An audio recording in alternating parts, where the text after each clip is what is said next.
Muito obrigado, Sr. Presidente. Cumprimento o Sr. Ministro, a Senhora e os Srs. Secretários de Estado, as Senhoras e os Srs. Deputados. Sr. Ministro, saúde a sua energia, o dinamismo, o seu discurso positivo, ambicioso, compatível, aliás, com a ambição deste Governo para o crescimento da economia portuguesa. Gostava de lhe fazer, enfim, 3 blocos de perguntas, grosso modo. Uma sobre, para responder também um bocadinho à intervenção do Partido Socialista, sobre as condições transversais que o Grupo Parlamentar do PSD defende que devem ser dadas a todas as empresas, a todos os setores. Não quer dizer que não se possa fazer uma análise estratégica de quais setores têm mais vantagens competitivas ou vantagens comparativas, quais são os clusters com mais potencial. Essa análise pode ser feita. Agora, ter o Estado ou ter o Ministério da Economia a selecionar, a escolher, a ter uma política Partido Socialista que quer favorecer, quer reduções seletivas de IRC, eu nem sei se é para determinados setores ou determinadas empresas. O PS nunca esclareceu, aliás, nunca esclareceu quais são esses setores. Ainda não sabemos.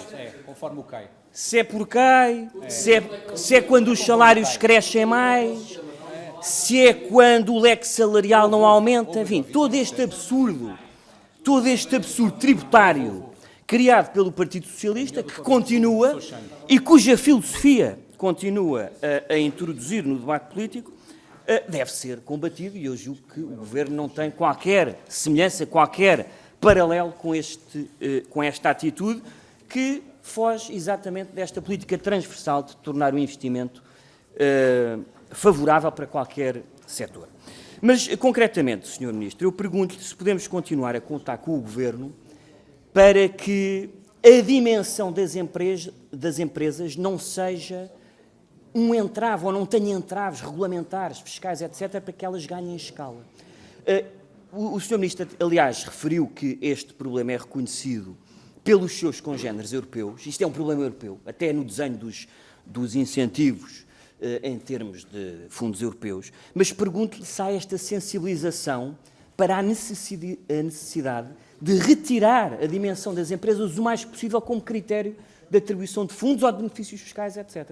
Ou, pelo menos, que haja uma certa continuidade na retirada destes apoios para que as empresas não tenham a tendência que têm hoje em dia, que é de se separarem em duas quando atingem determinados limiares.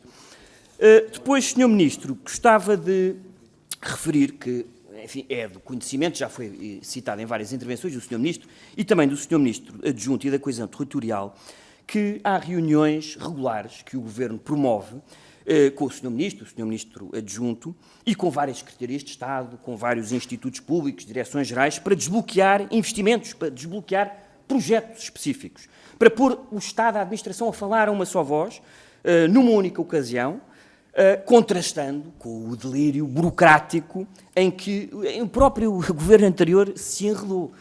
Não é? Com falta de comunicação entre secretarias de Estado, entre institutos, com pareceres contraditórios. E, portanto, eu gostava de lhe perguntar, Sr. Ministro, se nos pode relatar alguns casos concretos que tenham sido desbloqueados, mas mais importante do que isso, é importante haver este trabalho no terreno, entre ministros, secretarias de Estado, institutos, direções gerais, mas é importante retirar as conclusões e generalizar esta abordagem, de modo a que consigamos resolver os problemas a montante e não tenham que ser necessárias no futuro estas reuniões que desbloqueiam. Portanto, não sendo desejáveis, é importante, na nossa opinião, identificar os bloqueios a montante. E por isso lhe pergunto que tipo de princípios, que tipo de medidas é que esta abordagem lhe suscitou em particular. O que é que podemos pensar a montante para a aprovação de projetos complexos? Se devemos pensar no ponto único de entrada, se devemos pensar em conferências decisórias obrigatórias, deferimentos tácitos também, em alguns casos, caso não haja pronúncia pela administração, a publicitação do workflow dos processos de licenciamento. Portanto, pergunto-lhe, Sr. Ministro, se esta análise no terreno e em conjunto com o resto do Governo e da administração, tem ajudado a pensar neste tipo de soluções que permitam desbloquear licenciamentos industriais, comerciais, agrícolas, e que são absolutamente necessários para que os projetos avancem, as empresas invistam e o país fique desbloqueado, a economia portuguesa fique desbloqueada. Muito obrigado.